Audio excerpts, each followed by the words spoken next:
কথায় বলে সংসার সুখের হয় রমণীর গুণে।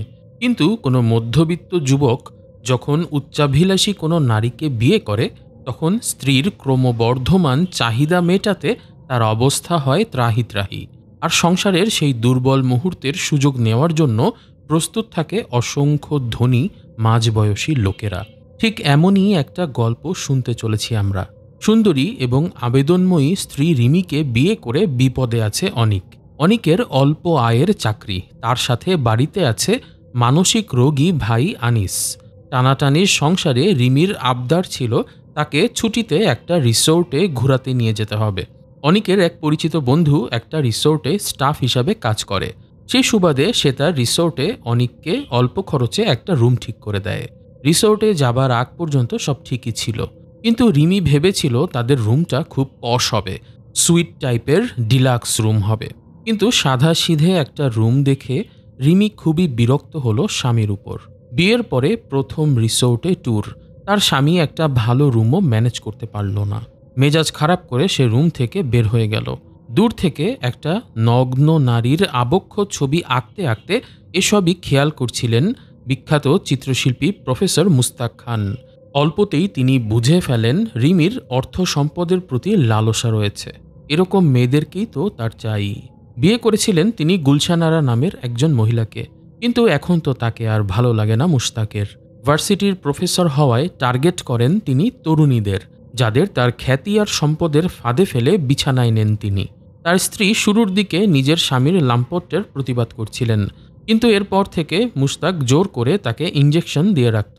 সারাক্ষণ গুলশানারা একটা নেশার ঘোরের মধ্যে থাকত। সবাই ভাবত তিনি মানসিক রোগে ভুগছেন, আর এই ফাঁকে চলত মুস্তাকের নারী শিকার। যাই হোক, লাঞ্চের সময় ঘনিয়ে আসে।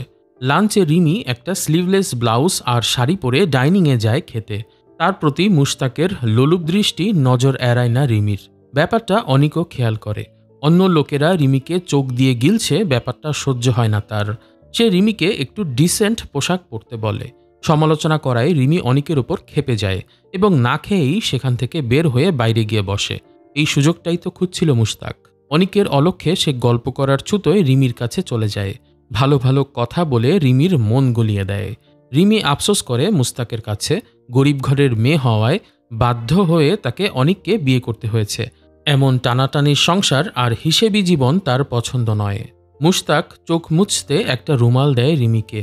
রুমালে মাখা দামি পারফিউমের গন্ধ যেন উত্তলা করে দেয় রিমিকে, মনে ধরিয়ে দেয় নেশা।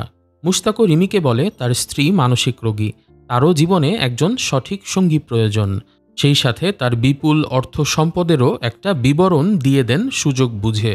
তারা পরস্পরের মোবাইল নাম্বারও বিনিময় করে নেয়।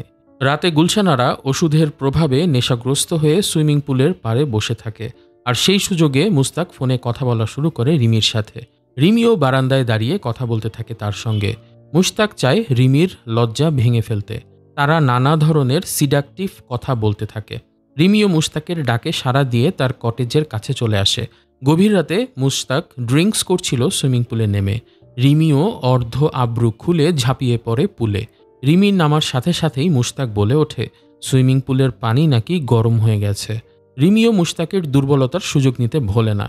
তার কাছে আসার জন্য উপহার হিসাবে একটা ডায়মন্ডের নেকলেস চেয়ে বসে।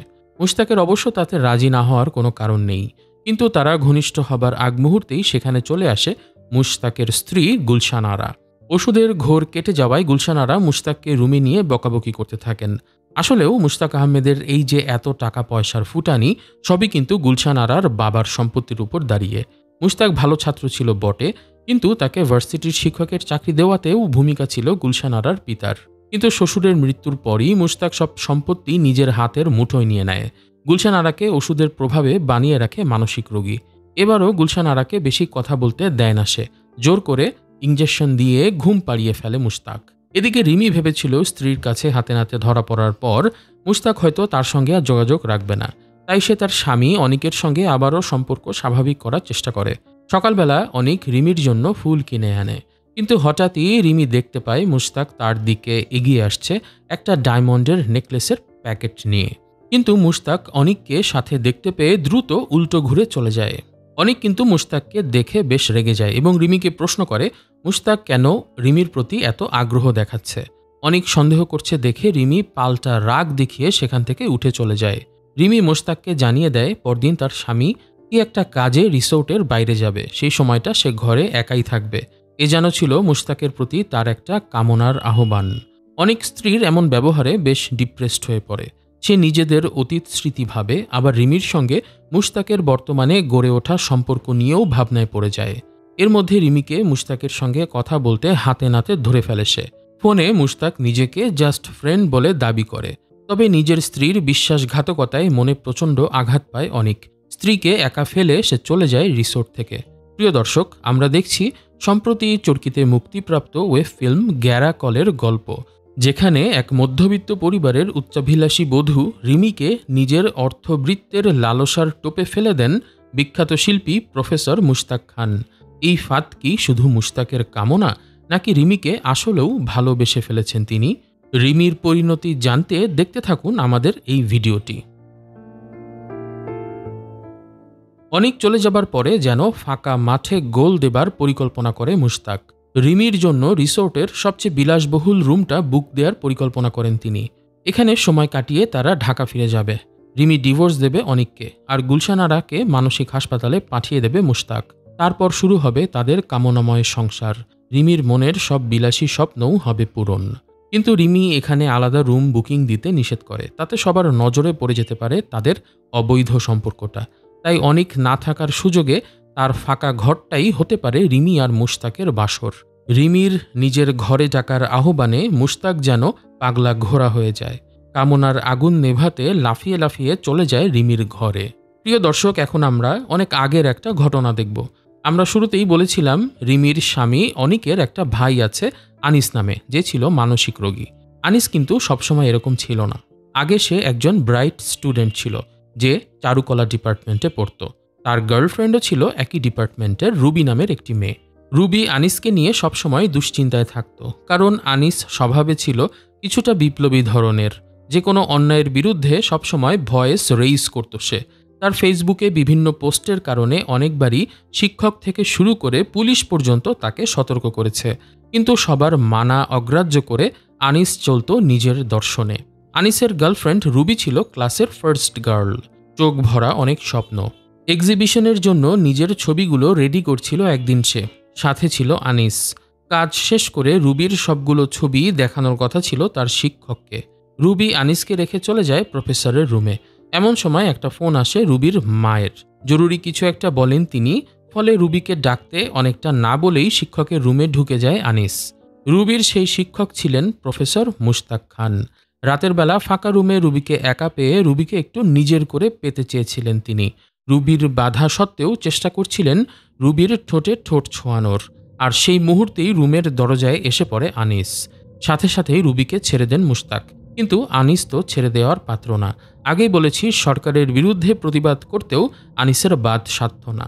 আর এখানে মুশতাকের বিরুদ্ধে প্রতিবাদ করা তো কোনো বিষয়ই নয়। ব্যাপারটা জানাজানি হলে মুশতাকের ক্যারিয়ার শেষ হয়ে যাবে। ফলে মুশতাক অন্য চাল চালে। রুবির থিসিস সুপারভাইজার ছিল এই মুশতাক। রুবি তার কথা মতো না চললে তাকে ফেল করিয়ে দেওয়ার হুমকি দেয়। আর যদি রুবি তার কথা মতো আনিসকে ফাঁসিয়ে দেয়, তাহলে সেই রুবিকে থিসিসে ফুল গ্রেড তো দেবেই, সেই সাথে রুবিকে বিদেশে স্কলারশিপ সহ উচ্চশিক্ষার ব্যবস্থা করে দেবে। স্বার্থপর রুবি অবশ্য সংগ্রামের পথে যায় না। সে মুশতাকের দেখানো সহজ পথ বেছে নেয়। সে জানিয়ে দেয় আনিসের অভিযোগ মিথ্যা। মুশতাক নয়, বরং আনিসই তাকে শারীরিকভাবে হেনস্থা করেছে।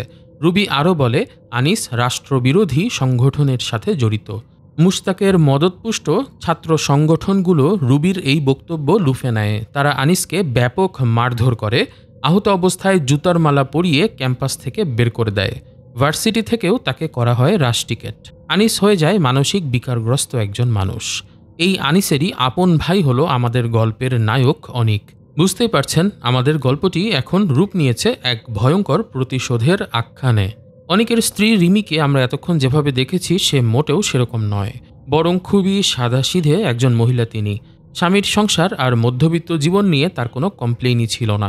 কিন্তু অনিক যখন এই সাদাসিধে স্ত্রীকে অফার দিল তার ভাইকে পাগল বানানোর প্রতিশোধ নেওয়ার, সে রাজি হয়ে যায় তখন। আনিসের এক বন্ধু ছিল এক রিসোর্টের স্টাফ। এই বন্ধুই তাদেরকে জানিয়েছিল ছুটি কাটাতে আসছেন প্রফেসর মুস্তাক খান।